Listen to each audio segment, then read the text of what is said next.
You think betrayal comes in one sharp moment, like a slammed door or a shouted word? But in my life, it crept in slowly, until one day it stood in front of me wearing my mother's face.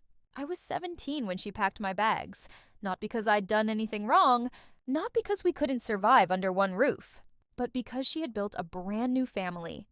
A husband who looked at me like I was a problem to solve, and stepkids who saw me as an intruder. I still remember the echo of my suitcase wheels dragging down the front steps, my mom's voice cold and casual as if she were rearranging furniture, not a daughter's life. I told myself I'd never need her again. But years later, when college acceptance letters started arriving and I'd pieced together a fragile independence, my phone buzzed with a text that almost made me laugh out loud. It was her. She wasn't calling to apologize. She wasn't calling to check if I was eating, sleeping, surviving. No, she wanted my college fund, the one my grandparents had left for me, the one my father had quietly protected before he passed away. She wanted it for her new family. And in that moment, with my chest tight and my hands trembling, I realized this wasn't just about money. This was about erasure, about being replaced twice over. And I promised myself, this time, I wouldn't stay silent. When I replay that moment in my head, the sound I remember most isn't her voice, though her tone was as sharp as glass, but the silence that followed after she said I needed to go. 17 years old, standing in a hallway that had once held birthday balloons, Christmas stockings, and every school photo I ever taped up, now stripped bare except for the luggage she had stacked like evidence against me. I had been reduced to the weight of my own belongings, like I was clutter she'd finally worked up the courage to throw away. My mother's new husband leaned against the doorframe, his arms folded in quiet triumph, and my so-called step-siblings peeked from the living room with smug little smirks that told me I was already forgotten. I wanted to scream, to demand how she could choose them over me, her own daughter. But instead, I swallowed every word because deep down, I knew it wouldn't matter. Her eyes never softened, her face never broke. She had already made her choice. Those first weeks alone, I learned quickly that survival wasn't about comfort, it was about stubbornness. I stayed in a friend's guest room, worked double shifts at a diner just to afford community college applications, and told myself over and over that independence was better than a house where I was unwanted. But the ache of betrayal clung to me like smoke. Even as I studied late at night with coffee cups scattered like trophies of exhaustion, I thought of how she tucked her new family into the life I once had. Sunday dinners, family trips, school games. I was a ghost haunting my own childhood. And still, I pushed forward, clinging to one bright spot. The college fund my grandparents had left for me, protected in my father's name before he died. That money was supposed to be my ticket out, the promise that everything I endured would one day be worth it. So, when her name lit up my phone years later, I felt that old familiar chill in my chest. I hadn't spoken to her since the day I left. My thumb hovered over the screen, part of me wanting to ignore it. But curiosity won. The message was short, almost casual. We need to talk about your college money. Not how are you, not I'm sorry, not even congratulations on getting accepted. Just those words like a demand disguised as a request. She wanted to take the last thing I had left from my father, from my grandparents, from the version of family that hadn't yet betrayed me, and in that moment, I understood something that would change everything. My mother hadn't just kicked me out of her house. She was trying to erase me from her life, to strip away even the future I had fought to build without her. And if she thought I was still the girl who dragged her suitcase down the front steps in silence, she was about to learn how much I had grown. I stared at that text for a long time, and the longer I looked at it, the more the words burned themselves into my skin. We need to talk about your college money, as if it belonged to her, as if the nights I spent studying under buzzing fluorescent lights, the hours on my feet pouring coffee for strangers, the sacrifices my grandparents made when they put that money aside, none of it mattered. She spoke like it was hers to redistribute, like she was some benevolent queen deciding which child deserved an inheritance. What she really meant was her new children, her husband's kids, the ones she had reshaped her entire world for, as if I had never been born. My chest ached with fury, but also with a kind of clarity. This wasn't about family anymore. It was about ownership, control, and the kind of entitlement only someone blinded by selfishness could carry. I didn't respond right away. Instead, I pulled out the old folder where I kept every single important document from my father's estate. The bank statements, the notarized letters, the will. He had been meticulous, almost obsessive about making sure that money was mine. His handwriting still lingered on sticky notes in the margins, reminders of tuition estimates and school options, little pieces of a father who hadn't lived to see me grow up. My throat tightened as I held those papers, knowing he had worked so hard to protect me from exactly this moment. If my mother thought she could intimidate me into handing it over, she had no idea what she was up against. Her next call came 2 days later. I let it ring until the voicemail kicked in, then sat frozen as her voice spilled out, sharp and impatient. "You don't need all that money. Your siblings deserve opportunities too. You're being selfish. I'm asking you nicely before I take it to the lawyers." My fingers curled so tightly around my phone that I thought the glass might crack. Siblings. That word cut deeper than anything else, she said, because those kids weren't my siblings. They were her replacements. They had bedrooms in my house, ate at my table, lived inside a life that used to be mine. And now she wanted me to pay for the privilege of being erased. I didn't call her back. Instead, I wrote her an email, short and factual, attaching scanned copies of the legal documents. I told her the fund was locked under my name, safeguarded by my father's will, and that any attempt to access it would be considered fraud. No emotion, no plea, no begging for understanding, just the facts. Like a wall she couldn't climb over. When I hit send, my heart hammered with both fear and liberation. I knew the storm this would unleash, but I also knew there was no going back. The next weeks were hell.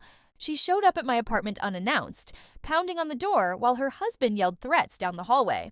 Neighbors peeked out from their doors, whispering, judging, while I stood frozen on the other side of the lock, clutching my phone with 911 half-dialed. Then came the letters. Official-looking envelopes from lawyers, filled with claims and manipulations meant to scare me into caving.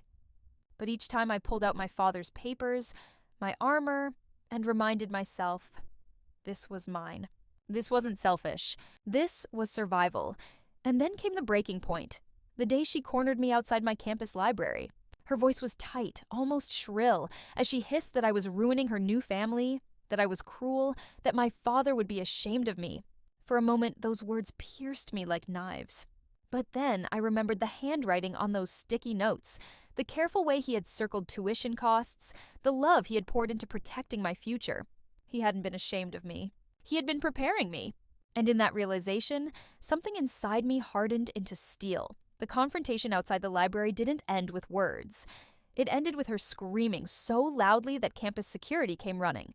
I'll never forget the way she twisted her voice, crying to the officers that I was stealing from her, that I was an ungrateful child, that I was hoarding money that belonged to the family. She pointed at me with shaking hands, as if I were some stranger who had wronged her, not the daughter she once tucked into bed. I stood there silent while the officers asked for IDs, and when I calmly handed over my papers, the legal proof that the fund was mine, I watched her face shift from rage to something close to panic. The officers warned her to leave or face charges for harassment, and for the first time, I saw fear in her eyes. Not fear of me, but fear of being exposed. That was only the beginning. She didn't back down. The threats escalated into social warfare. Calls to relatives, messages to family friends, painting me as the heartless daughter who abandoned her poor mother. My phone lit up with accusations, cousins and aunts demanding to know how I could treat her this way, some even suggesting I share the fund to keep the peace. Each message felt like another betrayal, as if the whole family had bought into her version of the story. But I refused to flinch. I replied once to all of them, attaching the same legal documents I had sent to her. I told them plainly, this fund was not hers. It was mine, and if they couldn't respect that boundary, they could stop contacting me altogether. One by one, the messages slowed, then stopped. Silence became my new shield. But my mother wasn't done. Her husband tried a different tactic: intimidation. One evening, as I was leaving the diner after a long shift, his car rolled up beside me. He leaned across the passenger seat with a smile that was more threat than charm. "You're making this harder than it has to be," he said. "Your mother deserves that money. Hand it over now, or I promise you, you'll regret it." For a second, fear clawed at my stomach. But then I remembered the stack of voicemails, the texts, the harassment, all carefully saved. I pulled out my phone, held it up, and said calmly, "Everything you've said is recorded. Try me again, and the police will hear every word." His smirk vanished, and the car peeled away into the night. My hands shook. But for the first time, I felt like I wasn't the one cornered anymore. The breaking point came with a letter. Not from her lawyers this time, but from the court itself. She had actually filed a petition to gain control of the college fund. The audacity left me breathless. Sitting in that courtroom weeks later, I felt like I was back in her living room, the whole family watching to see if I'd fold under pressure. She spoke passionately about needing to provide for her household, about fairness, about family unity. She even cried on the stand, painting herself as a selfless mother just trying to do right by all her children. But when my lawyer stood up and presented my father's will, the notarized documents, and the recorded threats her husband had made, the courtroom atmosphere shifted. The judge's words cut through the tension like a blade. This fund was established exclusively for the benefit of the petitioner's daughter. Any further attempts to access it without consent will be considered fraudulent. My mother's face drained of color. Walking out of that courtroom, I felt the kind of release I'd been chasing since the day she shoved my suitcase down the stairs. She had tried to erase me, to strip away my future, and instead she exposed herself for exactly who she was. That day, I didn't just win the right to my college fund. I won back the truth. And with that truth, I finally allowed myself to stop seeing her as my mother and start seeing her as what she had become, a stranger who had once lived in my house. After the court ruling, I thought maybe, just maybe, she would finally let me go. But instead of retreating, she doubled down, her desperation spilling into every corner of my life like poison. She began showing up at my campus, lurking outside lecture halls as if watching me walk to class would somehow change the reality the judge had spelled out in black and white. Friends would whisper, "Isn't that your mom?" when they saw her pacing near the library steps, her face tight with fury, her eyes scanning for me. I stopped answering unknown numbers because each time it was her or her husband calling from some new phone, spinning the same threats, the same guilt, the same manipulation. It wasn't about the money anymore. It was about power, about proving she could still control me even after the law said otherwise. And the worst part, my relatives, the ones who had gone quiet after I sent them the documents, began circling back. "She's your mother," one aunt pleaded in a voicemail. "She gave you life. The least you can do is share."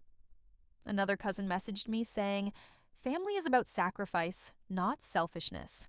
You'll regret this someday." Their words stung, not because I believed them, but because it reminded me how thoroughly she had spun her story, painting herself as the victim of a cruel daughter. I realized then that if I didn't take drastic steps, this cycle would never end, so I did something she never expected. I cut her off completely. I changed my number, blocked every email address, filed a restraining order citing her harassment, and told the university security office to flag her presence on campus.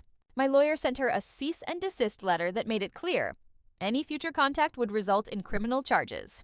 It was the hardest decision of my life, not because I doubted myself, but because deep down, even after everything, some part of me still craved a mother's love. But I had to accept the truth. She wasn't that person anymore. Maybe she never had been. Months passed, and slowly the noise faded. My grades climbed. My part-time job felt less like survival and more like independence. And for the first time in years, I could breathe without waiting for the next blow to fall.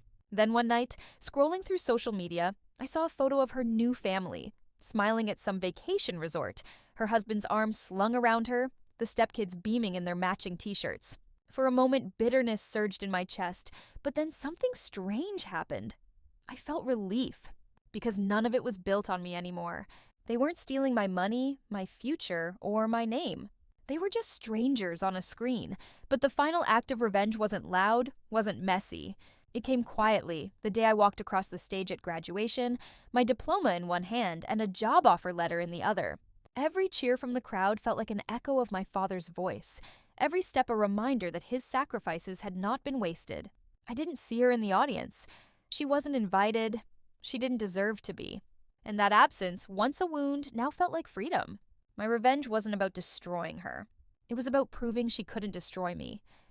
When graduation ended and the crowd spilled into the sunlit courtyard, I stood surrounded by classmates hugging their parents, taking family photos, holding flowers. For a flicker of a second, I felt that old ache, an emptiness where my mother should have been. But then I reached into my bag and touched the folded note I had carried for years, the one my father had written when I was 13, reminding me that my worth was never measured by who stayed, but by how I carried myself when others left. That note, not her presence, was my anchor. I smiled for photos with friends, professors, and even my boss from the diner who had come to cheer me on. My circle was smaller, but it was real. Life after graduation was not glamorous, but it was mine. I accepted a job offer at a small marketing firm, the kind of entry-level position that promised long hours and little pay at first. But it was steady, and it was honest. I rented a tiny one-bedroom apartment with peeling paint and neighbors who argued through thin walls. But every time I turned the key, I reminded myself, it was mine, paid for with my own hands, not handed over with conditions and manipulation. Slowly, I started to build a life brick by brick, something she could no longer touch. But then came the whispers. I started hearing from distant relatives again. Not calls this time, but screenshots. Apparently, my mother was telling anyone who would listen that I had stolen from her, that I had ruined her marriage, that I had taken food out of the mouths of her children. The narrative shifted every time, depending on who she was trying to convince. But the core was always the same. She was the victim, and I was the villain. For a while, it gnawed at me. I worried that people I cared about would believe her lies. But then one day, I realized something simple and liberating. Let them believe whatever they want. I had the documents, the judgment, the diploma. I had the life she swore I'd never build. Her consequences came not in a dramatic showdown, but in slow unraveling. A year later, I learned her husband had left her. Friends sent me screenshots of their social media accounts, his filled with pictures of vacations and new girlfriends, hers full of vague quotes about betrayal and loneliness. The stepchildren she had chosen over me were nearly grown now, off chasing their own lives, no longer interested in clinging to a fractured household. And suddenly she was alone, the very thing she had accused me of condemning her to. Except she had done it to herself. The irony wasn't lost on me. She had spent years trying to take what was mine to build up her new family. And in the end, that family dissolved, leaving her with nothing. Meanwhile, the money she tried to steal had carried me through college, into a career, into a life I controlled. That was the revenge, sharper than anything I could have planned. Watching her lose everything she had gambled me for, while I stood taller than she ever believed I could. And when I signed the lease for a brighter apartment in a safer neighborhood, when I hung my diploma on the wall next to the photo of my father, I whispered to myself the truth she never wanted me to believe. I am not selfish. I am not cruel. I am not less than. I am exactly who he knew I could be. The new apartment was the first place that truly felt like mine. It had sunlight that spilled across the kitchen in the mornings, a little balcony where I could drink coffee and breathe without hearing her voice in the back of my head. I bought secondhand furniture, repainted the walls myself, and for the first time in years, I slept through the night without checking my phone for threats or waiting for someone to pound on my door. It was a fragile piece, but it was real. Still, the shadow of her lingered. I'd run into people from my hometown now and then, at the grocery store, on the bus, even once at a networking event, and their eyes would widen when they recognized me. "Your mom talks about you," they'd say, voices thick with curiosity or pity. Some would probe, trying to drag out the version of events she had fed them. I never indulged. I simply smiled and said, "That's her story, not mine," and walked away. I realized the most powerful revenge wasn't screaming my truth into their ears. It was living a life so undeniably solid that her lies collapsed under their own weight. Work became my refuge. I threw myself into projects, staying late to perfect presentations, volunteering for assignments others avoided. My boss noticed. Within a year, I moved from the bottom rung to a position where my input mattered. The paychecks weren't huge, but they were enough to pay rent, chip away at student loans, and even set aside savings. Each direct deposit felt like a brick laid in the foundation of a future she could never touch. The fund my father had protected had carried me through school. But this was all me. Then came the letter. Not from her, but from my grandparents' lawyer, the same one who had handled the will years ago. He informed me that a small trust had matured, one I hadn't even known existed, left quietly by my grandmother for emergencies and new beginnings. The amount wasn't life-changing, but it was enough for me to take a step I'd only dreamed about, starting my own side business. Marketing had given me skills, but I wanted something of my own, something with my name on it. As I signed the papers to open the business account, I thought of my grandmother's careful handwriting, of how she had always slipped me extra cookies and whispered, "For later, Sweetheart, she had believed in my future even when my mother discarded me. It was around that time I heard my mother had tried to contact me again. Not directly, she knew by now that every attempt would land her back in court, but through relatives who still entertained her drama. She was struggling, they said, lonely, financially strained. Some hinted that maybe I should reach out, maybe forgive and forget. But the difference now was that their words no longer stung. I felt nothing but distance, a kind of cold clarity. Forgiveness didn't mean opening the door to be hurt again. It meant closing it gently, locking it, and walking away for good. The revenge wasn't just in keeping the money or in winning in court, or even in building a life without her. It was in the fact that she had gambled everything, her marriage, her reputation, her own daughter, on the belief that I would always bend. And I hadn't.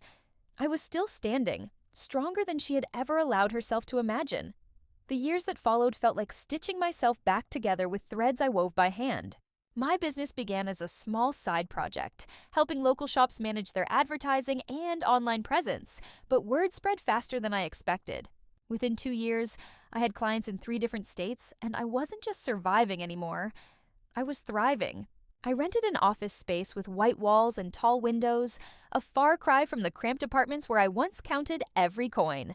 Every step I took upward reminded me of the suitcase she shoved down the stairs the night she told me to leave.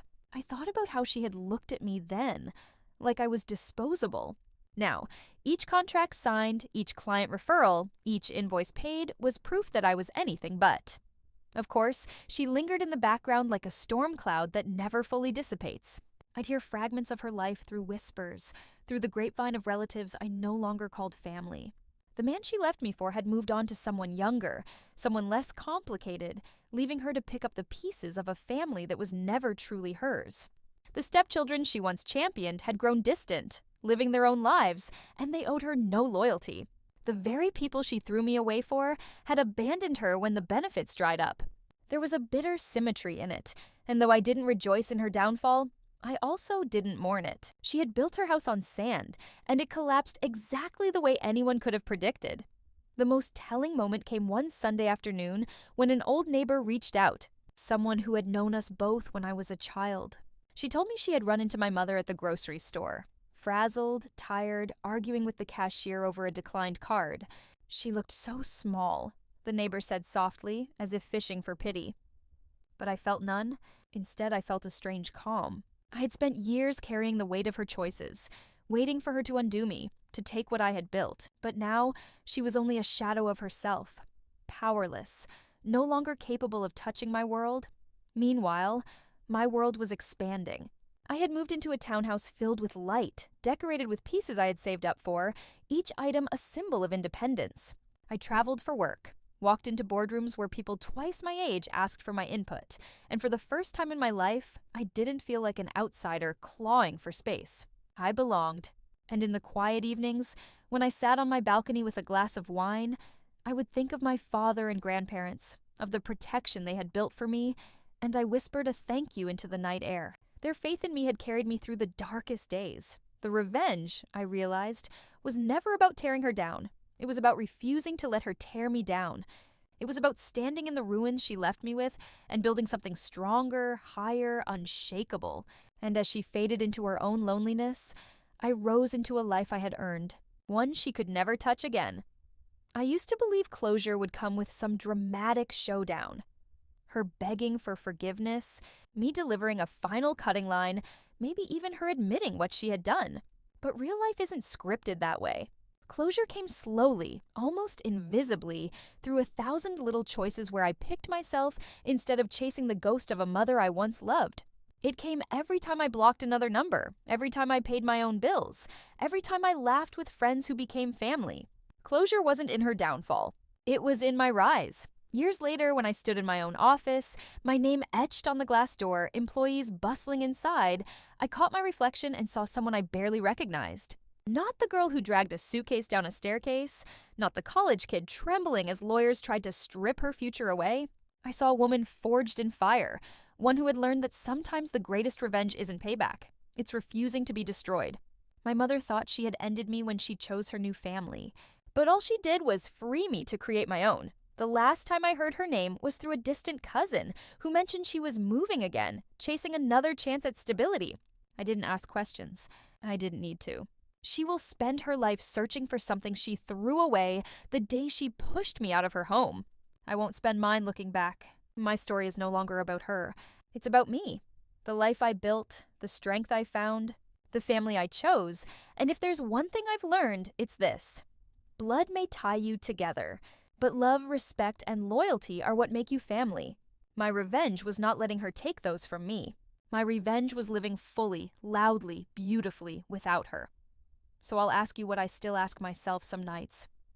Did I go too far or not far enough? Tell me what you think.